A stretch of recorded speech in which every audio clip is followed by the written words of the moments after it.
Hey comic lovers, EMoney and the old man back with you again for another video. This time we are reviewing comics for the week of March 3rd, 2021. And we have 18 comic books to review.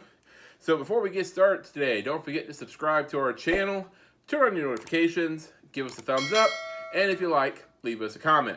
And if we have a issue that we didn't review that you enjoyed this week, let us know about it. Or if you disagree with our reviews. We won't change them, but we'd like to hear from you. All right, so 18 comic books, and how do we do this, old man? Well, we have a scoring system that is based on 5 possible shields, 5 being the best, of course. And you take the comics and you go leave me alone, and you read all the comic books, you write down your scores. We judge story and art, okay? I take those same comics, I go off away from your dusty ass, and I read the comics and put my score down. Then we sit down and compare scores and come up with an average for each comic book. Still, best could be 5 shields. Don't get many 5 shields, but every once in a while. All right, so 18 comics books, and I think we're going to start this week with the indies, right? Let's do that. Okay. All right, so first off, we have, I think this is pronounced Berserker, #1, first of a 12-part miniseries. It's from Boom Studios, $4.99 cover price. I think the most interesting thing about this one, just looking at the cover, is it was co-written by Keanu Reeves. Yep. So starts off, and it's no small coincidence that the main character bears a bit of a resemblance to old Keanu. Like John Wick, let's face it. Yeah.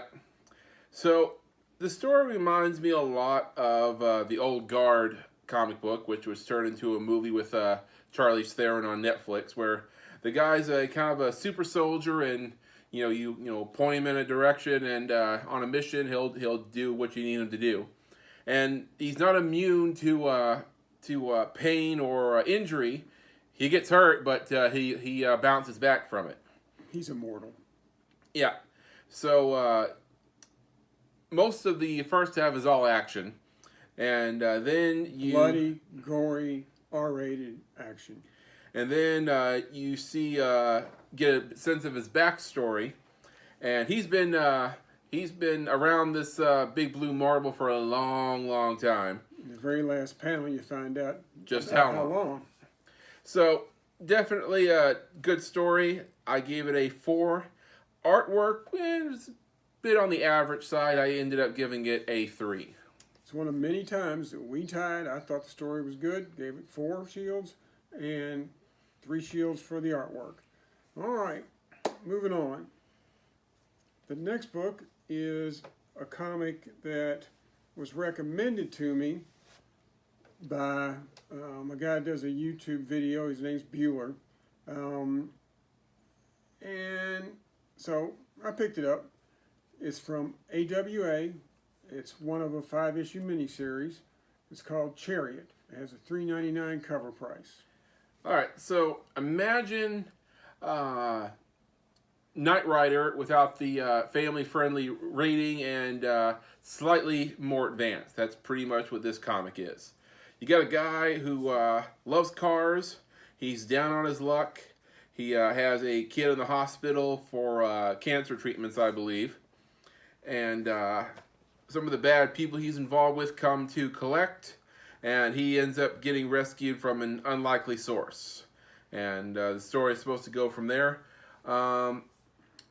Story is introductory, but it's probably going to head somewhere.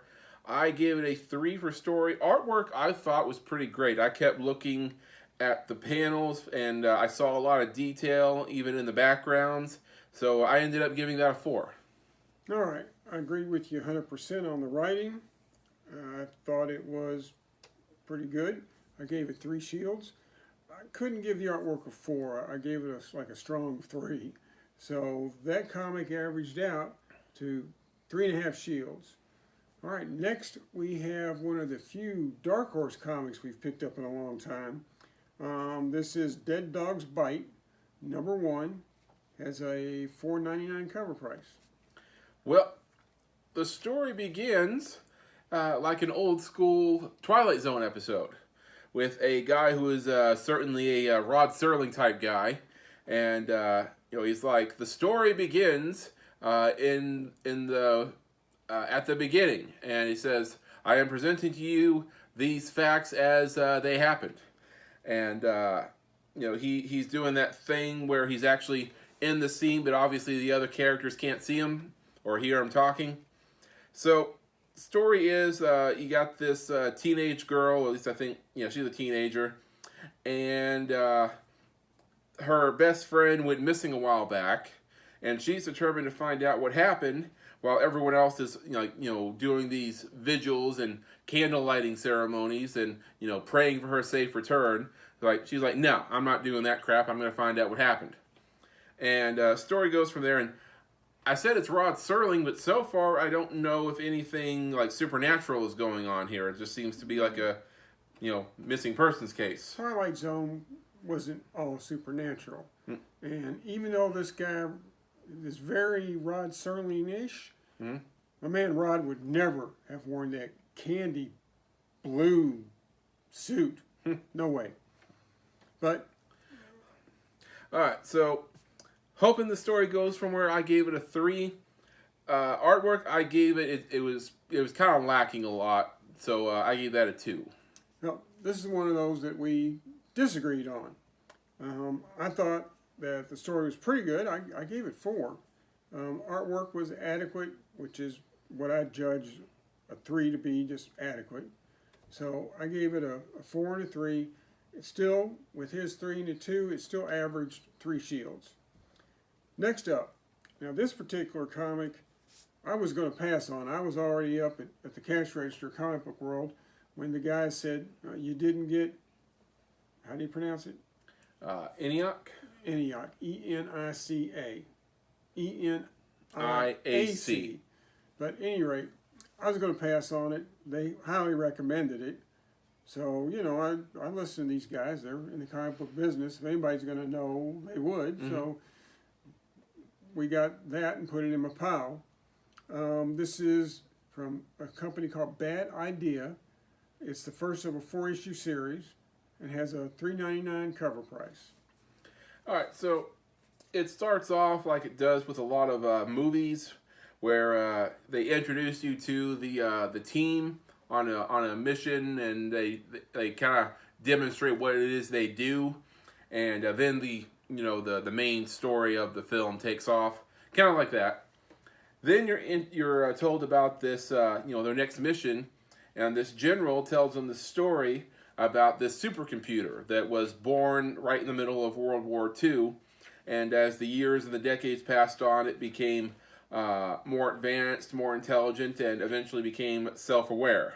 And he's kind of like Skynet, but he is he's not interested in wiping out humanity so far. So that's where the story goes, and the general wants them to do something about it. So lots of setup, but the setup itself was pretty exciting, and the whole background story was pretty cool. I ended up giving it a 4 for story. Artwork was really great. I gave that a 4 as well. Well, you can say what you want about Skynet. It definitely reminded me of the TV show Person of Interest with The Machine. Kind of a scary concept because it's pretty believable. But I thought it was great science fiction. I also gave it 4 and 4. So obviously this book ends up with 4 shields. Next up, I keep hearing that Image wants to get back into more superhero stuff. And this was one of the ones they were going to launch that would head in that direction. Now, we've talked about this. I don't know that I would call this so much a superhero book, but it's definitely a science fiction Definitely book. science fiction, yeah. And this is Image's Noctera #1 with a $3.99 cover price. All right, so story begins. It's an average world, average society, and then one day the sky goes out and it becomes pitch black, and no one knows what's going on. but as it seems to be, permanent, the world starts to adjust to this world of darkness, and and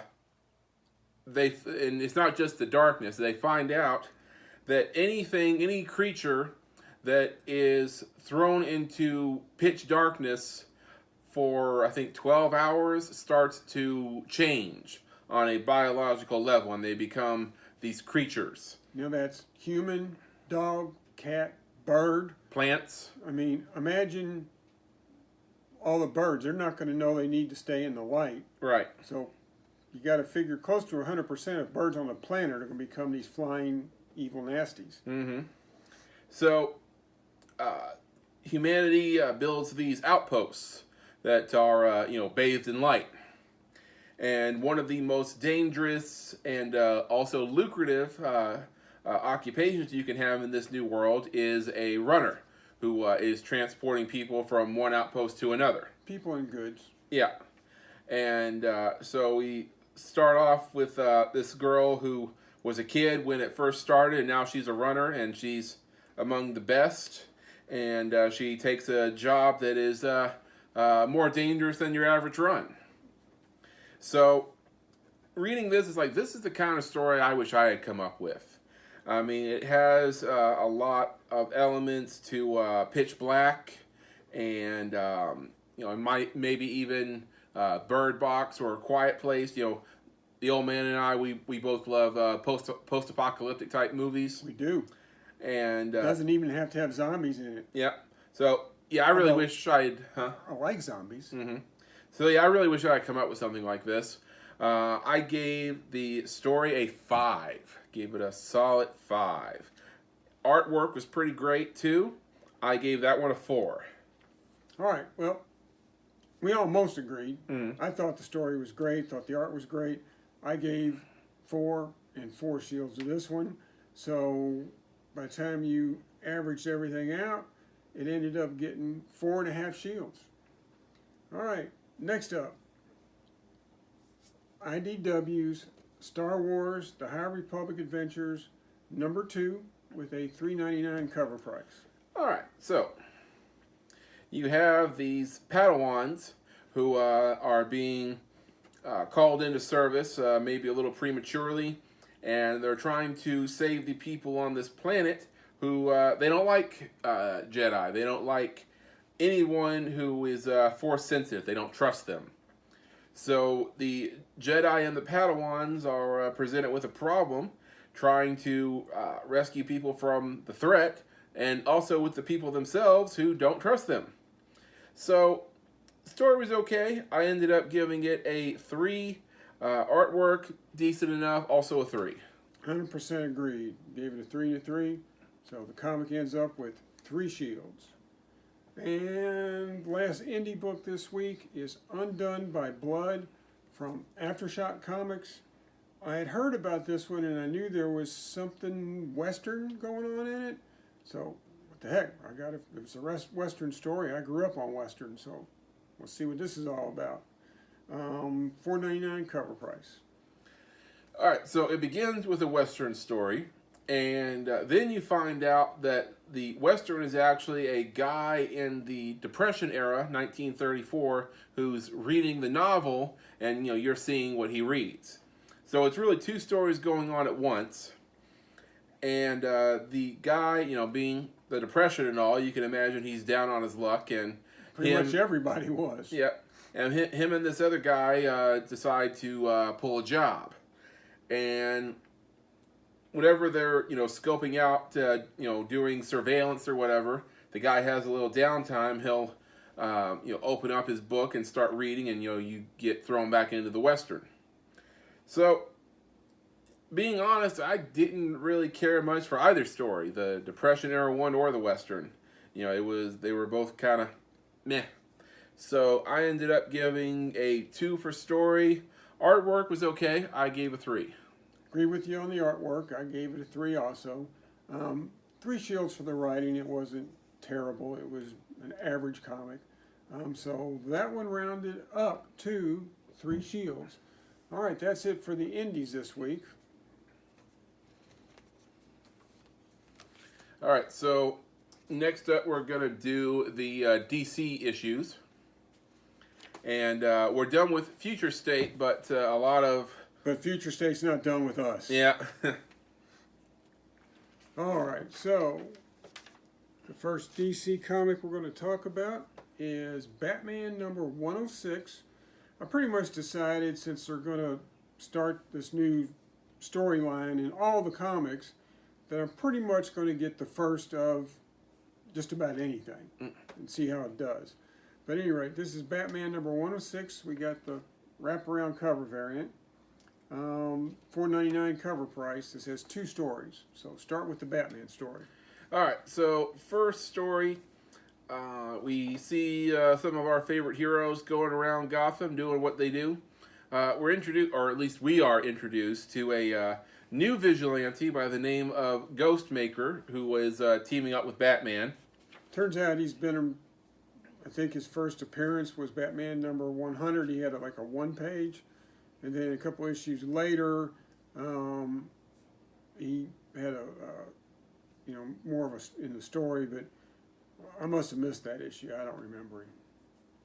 All right, so we see them, and Harley is looking for Batman, and don't know what she's looking for him for. Us, almost like she wants to ask him something. Yeah, that's weird.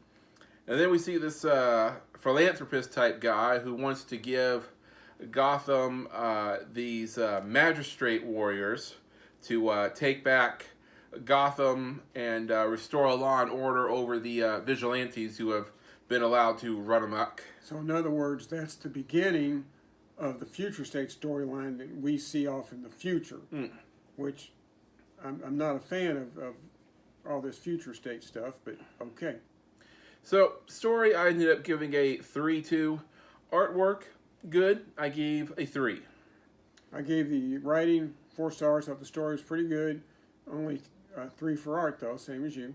That story is pretty good. So next is the Damien backup story. All right, so this one is pretty short. Damien Wayne has apparently rejected his father and is trying to return to the fold with his mother. And their reunion is interrupted by this third party who call themselves the League of Lazarus. And it looks like they're looking to kill Talia.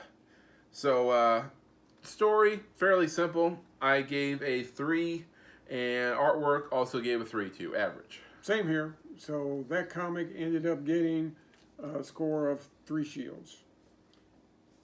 All right. Next we have one that's straight out of Future State. We have Crime Syndicate number 1. This has a $3.99 cover price. All right, so this is hopefully an alternate Earth. Hope so. You have the Superman type character whose name here is Ultraman, and he's basically the kid from Brightburn all grown up. And he thinks everyone should love and admire him, but really he's just a bully with superpowers. And he has a league of his own who are just as bad as he is, with differing power levels. And a alien threat comes down on Earth and attacks most of the major cities, and they attack the superheroes who attack them. And reading this, and I'm like, who the hell am I supposed to root for? I mean, I think it's pretty bad either way. So this is one I just couldn't get into, and I'll probably won't read the next issue. I ended up giving a 2 for story and 2 for artwork. Well, I'm sorry, 3 for artwork. well, I pretty much guarantee you're not going to read the next one unless you go over my head and buy it yourself, because I'm not getting it. I gave that 2 for story, 3 for art. Ended up giving that comic 2.5 shields. All right, next up, Infinite Frontier number 0. We went with the wraparound cover for $5.99, and take it. All right, this is one that's kind of hard to judge because it's a really big issue, and there's so many stories and differing artwork going on that you don't really know how to grade it. It's like every different couple of pages you get a different creative team, which is okay. hard to judge, though. And they're loosely connected because Wonder Woman finds herself with these cosmic entities, and they're like kind of they're recruiting her. Yeah, and they're checking in on her friends and allies, and seeing what they're up to and what sort of impact they have on their world. So you got Superman, and then you check in on Gotham, and there's kind of a loose tie-in to another issue, which we'll get to in a minute. And one of the ones that I found most compelling was this guard at Gotham is in the middle of his rounds, and he finds out that there's been Mahoney, that's his name, and there's been a breakout in Gotham, and Joker gas is being released into the asylum. Is it Joker gas? It definitely looks like Joker gas with a slight variation. There you go. And he's in radio contact with Batman, who tells him he's on his way. And it goes through other stories. It goes through what's happening on Themyscira. There is a story on the Justice Society, what the Flashes are up to, different things like that. It comes back to Mahoney and in Arkham, and I start to feel for the guy. He's not a bully guard like you see a lot of them portrayed. He's not a cowardly type guy. I was digging him. He is a hero in his own right. Yep. So, like I said, a lot of stories going on. So I had to give the story a 4. Artwork, like I said, it's hard to tell, but I had to average in on a 3. Well, I gave the artwork a 3 also, but I couldn't disagree more on the story. I mean, we've talked about Crisis on Infinite Earths. Mm-hmm. One of the best things DC's ever did was cut the crap with all the different Earths, bring it together. And now we're just blowing it back out again. There's all these different worlds, all these different dimensions. Why? Why are we doing that? I mean, there's a reason that they did Crisis, because it was getting too confusing. So now they're going to get crazy again and go the other way. I don't like that. I don't like a lot of the future state lines, which is funny because there's a couple coming up that I actually did like. But I just wanted them to drop future state and go back to where we were. But obviously, they don't listen to me. So I only gave it 2 for the story. The art was fine. That one rounded to 3 shields. All right. Next. Sensational Wonder Woman #1. I went with a variant, and this one has a $3.99 cover price. All right, so this Wonder Woman issue, it's pretty simplistic. I mean, story starts off where Wonder Woman wakes up and she's got this perfect life happening to her. She's married. She's got a house with a picket fence, and it reminded me of those first few episodes of WandaVision. I mean, everything seems so perfect, but obviously things are not perfect. And, she is being influenced by somebody, and the story goes from there. It was fun, I guess, but like I said, pretty simple. So I gave a 3 for story. Artwork, good enough. I gave a 3 too. I agree with you on the story. I gave it 3 shields also. I thought the artwork was very cartoonish. Didn't care for that much. Only gave it 2 shields. But still, this comic ends up getting 3 shields overall. All right, next up, we have Suicide Squad #1. I went with the variant copy because it had a full thing of Peacemaker. My boy John Cena is going to be playing him in the next movie. Hate the helmet, though. I hope he doesn't wear the helmet the whole movie. But at any rate, this one was $3.99 cover price. All right, so you guys, most of you probably know how Suicide Squad operates. Waller, just Amanda Waller. She goes in, does what she does, accomplishes the mission, and she recruits criminals and deranged vigilante types. Peacemaker. Yeah. But Waller sends them out on this mission, and then she confides to Flask, is that his name? Flag that she wants to take the Suicide Squad in a new direction. She wants to think bigger. So Flag don't like that. Mm-hmm. So you got some pretty good action scenes. This is the issue that ties back to the Arkham story and Infinite Frontier I was talking about. There's a loose tie-in in there. It's not so loose. It's a strong tie-in. Okay. The both of them are happening at the same time. Right. So story actually pretty good. I'm curious to see what happens next. I gave a 4 and artwork, pretty good detail on faces and stuff, so I gave that a 4 as well. One of the few times that they take the future state Suicide Squad and back it up, and I guess they're going to show us how it gets to that point. But it's also one that I liked, and I like this story quite a bit. So we will be getting the next issue of Suicide Squad. I went 4 and 4 also, so this one gets 4 shields. Last up, one of your favorite characters, I did go with the variant for Swamp Thing #1, $3.99 cover price. All right, so not going to say much about this one. He doesn't like Swamp Thing. Never liked Swamp Thing. We're introduced to a new Swamp Thing in this issue, which is about the only interesting thing about it. So I gave a 2 for story. Artwork, got a 3. All right. I like the fact that they're switching Swamp Thing up. You got a new guy who looks like he's going to become Swamp Thing.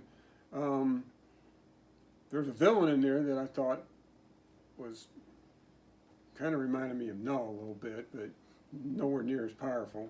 I thought the art was great, so I went 4 and 4 on this book, and by the time we rounded things up, it comes in at 3.5 shields. All right, you ready to do Marvel? All right, let's wrap it up with Marvel.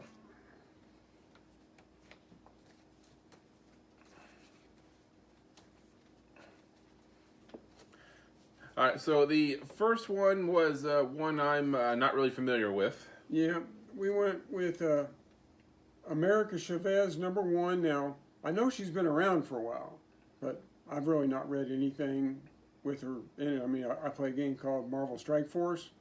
She's one of my characters. But oh, really? Okay. I still don't know a lot about her. Anyway, this one was a $3.99 cover price.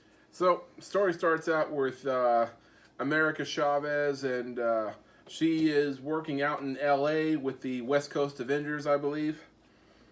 And you hear a little bit about her backstory, about how she got where she was. She washed up on shore one day when she was a kid, and she was adopted by a family, sort of like Superman, I guess. I mean, I thought her background, her origin, you want to call it, was pretty good.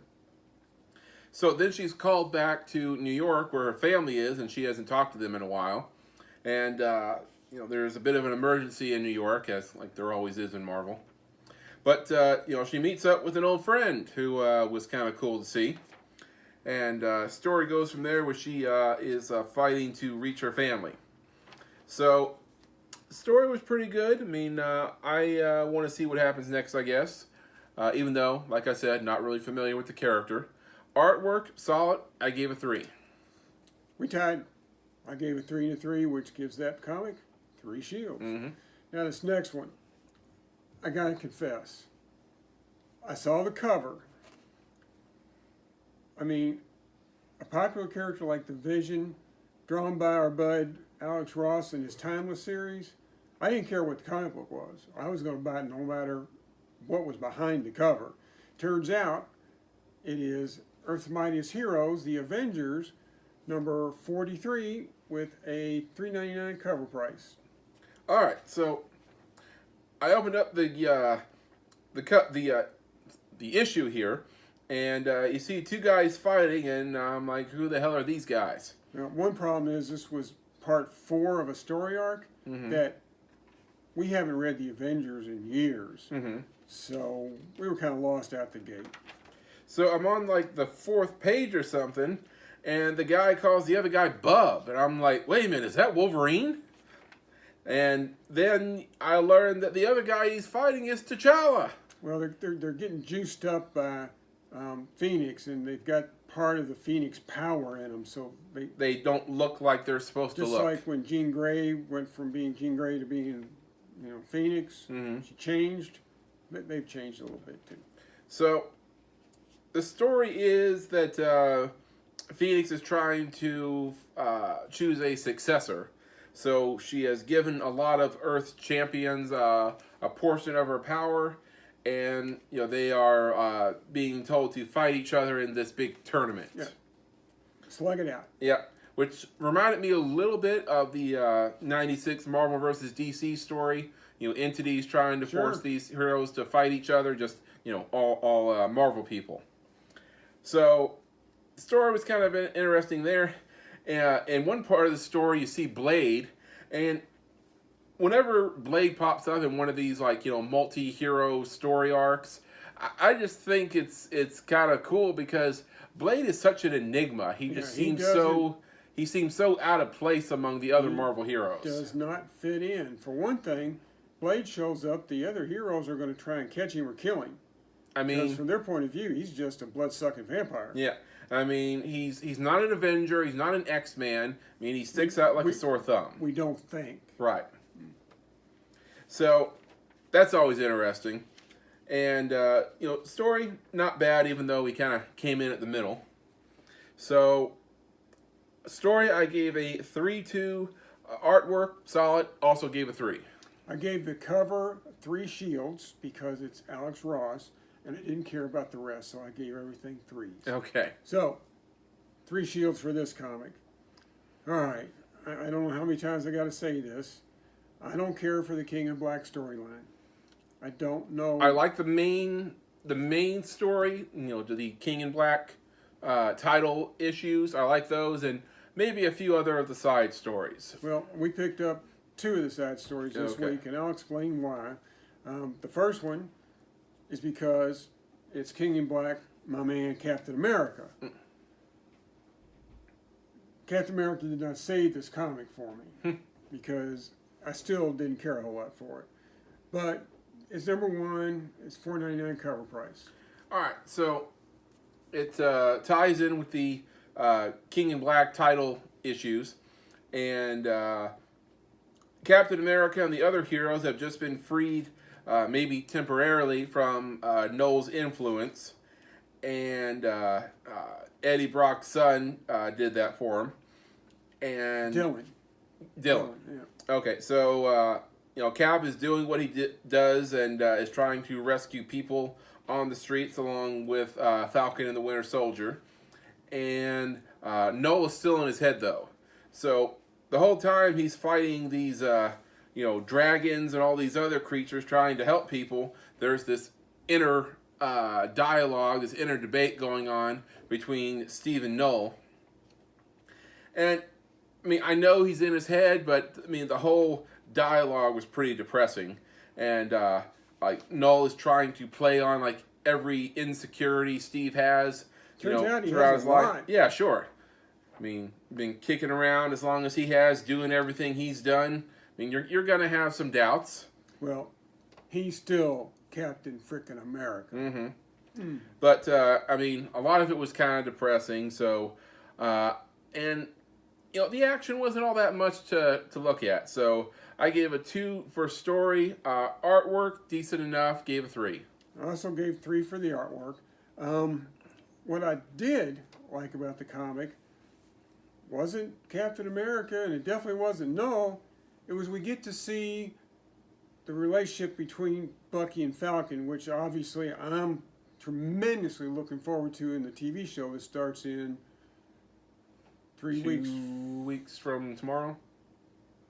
Yeah, from tomorrow will be two Fridays, which I can't wait. But at any rate, so we got to see a little bit of that, and I hope that the relationship in the show is similar to that. The banter was lovely.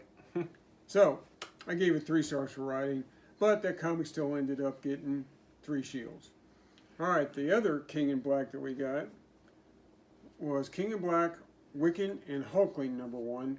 Now, the reason I picked this one up was purely because I haven't touched base with these 2 guys since Young Avengers, and I wanted to see what they're up to. Well, we found out, and there was a $4.99 cover price. All right, so story picks up. The two have just gotten married, and Hulkling has been coronated as the new emperor of the Kree Skrull Alliance Empire, something like that. I think so. And they are, people come up and they offer gifts for their wedding and everything, and he is offered a vacation at this space resort. And at first they're a little hesitant to go, and well, that's because it's from the Shi'ar. Right. They're not sure they can trust the Shi'ar. And Wiccan talks him into it, and he has a bodyguard. She looks like Ronan, but she's not Ronan. She's from what we can tell, she's a good guy. Seemed to be. Yeah, and story goes from there. They're enjoying their vacation, and the romance gets like super sappy in this. And then the Null's forces attack, and they attack the resort. And so Wiccan, Hulkling, and the Inquisitor woman, I forget her name, they take action and start to try to evacuate the resort. And like I said, I mean, the action was decent enough, but the romance just got so sappy at different points. So I gave a 2 for story overall. Artwork was all right. I gave that a 3. EMoney just don't like that romance, I'm telling you. But at any rate, I didn't care for a whole lot either, and I kind of just struggled through it. Ended up giving it 3 for writing, which it's not a strong 3. Mm-hmm. And a 3 on the art, so that one also snuck in with the 3 shields. And our last comic this week is Star Wars The High Republic, number 3, with a $3.99 cover price. All right, so story is that something is casting some bad mojo on the Jedi on this planet. They're being whispered into and influenced, and bad things are happening. So also, you have some people on the planet who, not all of them, but a few of them, they don't like the Jedi being there. They don't trust them. And so our newly knighted Jedi has gone underground to investigate and find out what the source of the disturbance is. And she finds it. And she ends up getting a little bit more than she bargained for. And the creature is, I thought, was kind of interesting, but kind of funny at the same time, because it rips off a pretty iconic creature from movies. And if you read it, you'll see what I'm talking about. So, story I thought was good. I'm interested to see what happens next. I gave it a 3. Artwork, good enough. I gave it a 3. All right, so I thought it was an average comic book, which is why I gave it 3 and 3 also. 3 shields for Star Wars. All right, now it's time for our top 3 picks of the week. And like so many weeks, the indies are kind of kicking ass. It's a good week for indies. Yep. So our number 3 and number 2 had the same score, so we had to kind of just pick which one we thought was better. We talked it over, and we both came to a mutual agreement that the number 3 spot would go to Suicide Squad, number 1. Mm-hmm. Good stuff. With look forward to the next 4 shields. All right, 4 shields for that. And that book that I wasn't going to get, you pronounce it. ENIAC? Okay. Or maybe ENIAC, I don't know. Yeah, whatever. Still, good story. Really liked it. 4 shields. It also gets it does get the number 2 spot. Right. And if you were paying attention, you already know what the number 1 is. That's Noctera. With 4.5 shields. Yeah, solid 4.5. It was good comic. All 3 of these, recommend them. Yep. All right, so those are our picks. So what do you guys think? If you read a comic book this week that we didn't review, let us know about it. If you have a difference of opinion on these issues or any of the issues we reviewed, also let us know about it. So also, don't forget to subscribe to the channel. Please. We got a lot of cool stuff going on. We have our comic reviews every week. We just finished our back issues series on the history of comics. We're going to be doing different stuff every week again soon. Next week we are doing the best and worst comic book movie castings of all time. So I know if you're a comic book fan, you probably have some strong opinions on those on both sides. So tune in for that. Also, we have our WandaVision reviews or reaction videos. We have the finale. That's tomorrow. So watch WandaVision and then you'll come and join us for our reaction videos. And then 2 weeks from tomorrow, we have the premiere of Falcon and the Winter Soldier. So looking forward to that. Yep. So like we said, a lot of cool stuff going on the channel. So don't forget to subscribe. All right, we'll see you guys next time. Excelsior. True believers, I'm going to go get my seat for WandaVision.